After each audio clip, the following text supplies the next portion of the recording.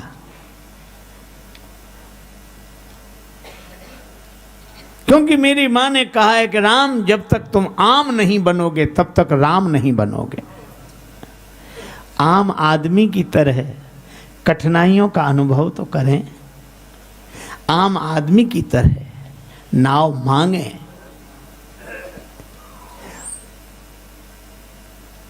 इतनी नम्रता तो हम लोगों में भी नहीं है। कोई रिक्शा दिख गया तो हम रिक्शा मांगते नहीं हैं।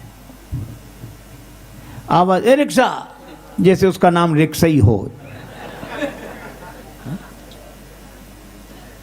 एक आदमी ने तो हद कर दी, रिक्शे वाले से बोला रिक्शा। हाँ साहब। रेल स्टेशन जाओगे? बोले हाँ जाएंगे। तो बोले जाओ।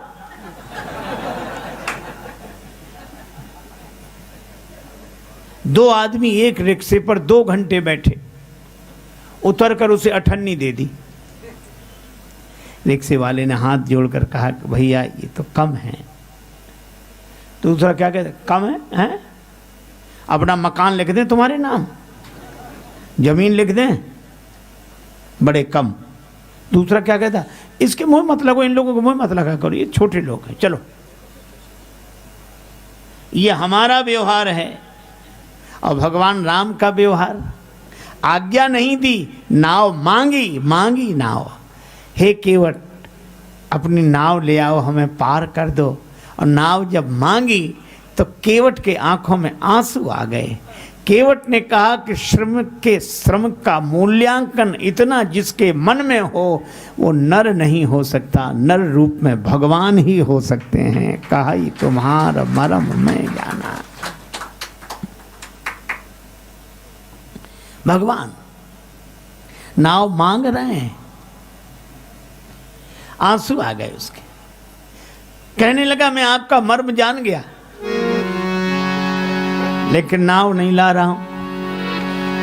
मांगी नाव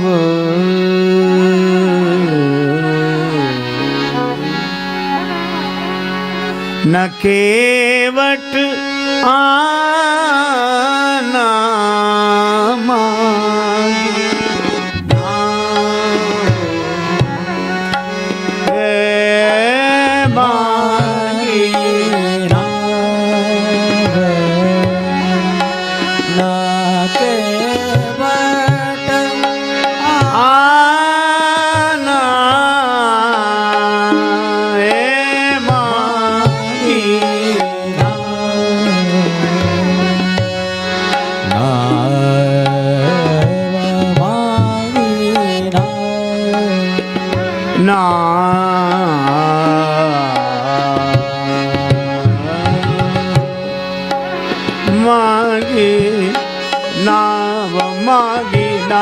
मांगी नाव।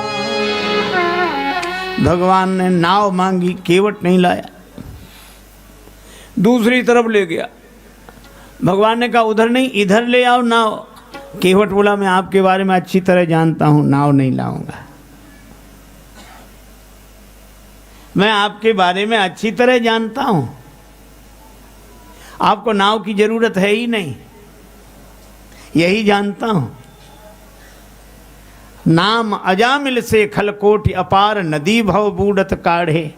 हे प्रभु, आपका नाम तो भवसागर से पार कर देता है पापियों को।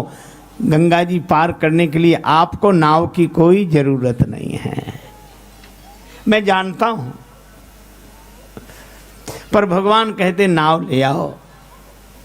केवट ने मन ही मन कहा कि प्रभु, जनकपुर वाले आपको जनकपुर में रोक नहीं सके, आप जनकपुर से अयोध्या आ गए, अयोध्या वाले नहीं रोक सके, आप श्रृंगवेरपुर में आ गए, निखादराज रोक नहीं सके, आप गंगा जी किनारे आ गए। और मैं भी अगर आपको पार कर दूं तो फिर मेरी क्या हिम्मत जो आपको रोक लूं। बड़े बड़े राजा आपको नहीं रोक सके तो भला मैं क्या रोक पाऊंगा। इसलिए मैंने निश्चय किया, ना नाव लाऊंगा ना पार करूंगा, अपने आप रुके रहोगे। कही तुम्हार मरम मैं जाना।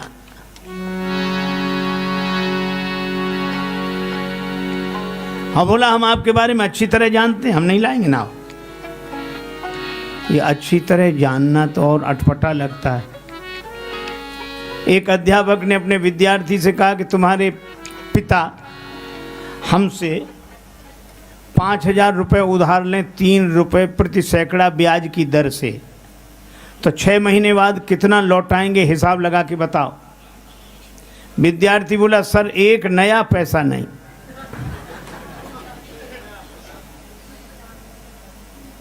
अध्यापक ने कान पकड़कर तमाचा लगाया, क्यों रे तू गणित नहीं जानता, हिसाब नहीं जानता। विद्यार्थी बोला सर मैं तो हिसाब जानता हूं, पर आप मेरे पिता को नहीं जानते। उसने जिसका लिया है दिया है आज तक, जो तुम्हारा ही देगा।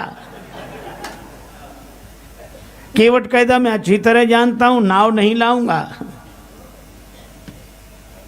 भगवान राम ने लक्ष्मण जी से कहा कि लक्ष्मण, ऐसा विचित्र भक्त देखा जिसे मैं बुलाऊं ना आवे, जिसे मैं बुलाऊं ना आवे, ऐसा भक्त देखा। लक्ष्मण जी बोले आपके जितने भक्त होते हैं ऐसे होते हैं, जो आपका कहना ना माने वही आपके भक्त। स्वभाव इतना सरल है। भगवान ने कहा यही विचित्र भक्त है, दूसरा कौन है।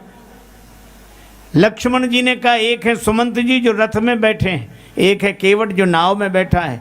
सुमंत जी से आपने कहा कि रथ लेकर अयोध्या जाओ, और केवट से कहा कि नाव लेकर आओ, तो एक को भेजते हो सो वो जाता नहीं है, दूसरे को बुलाते हो सो आता नहीं है। ना ये कहना माने ना वो कहना माने। लक्ष्मण जी के इस विनोद पर श्री जानकी जी भी मुस्कुरा गईं।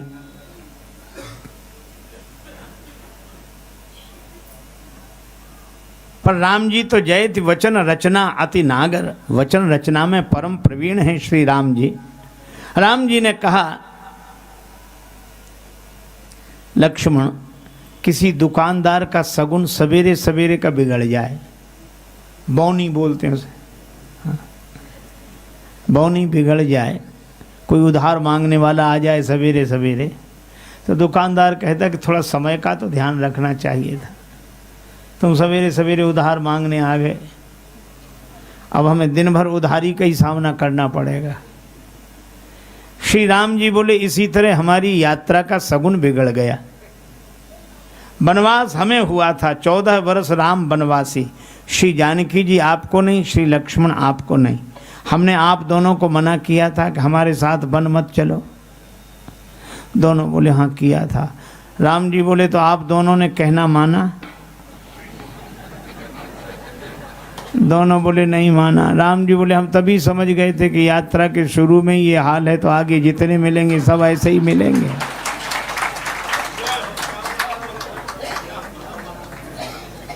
आगे जितने मिलेंगे सब ऐसे ही मिलेंगे, जो कहना ना माने। पर एक बात है, आप लोगों ने हमारा कहना नहीं माना, क्यों? आप हमारे प्रेमी हो, और केवट अगर कहना नहीं मान रहा है तो ये भी प्रेमी ही होगा, प्रेमी होगा। लक्ष्मण जी बोले इसमें प्रेम तो दिख नहीं रहा है। राम जी ने कहा केवट के जीवन में प्रेम का दर्शन है, प्रेम का प्रदर्शन नहीं।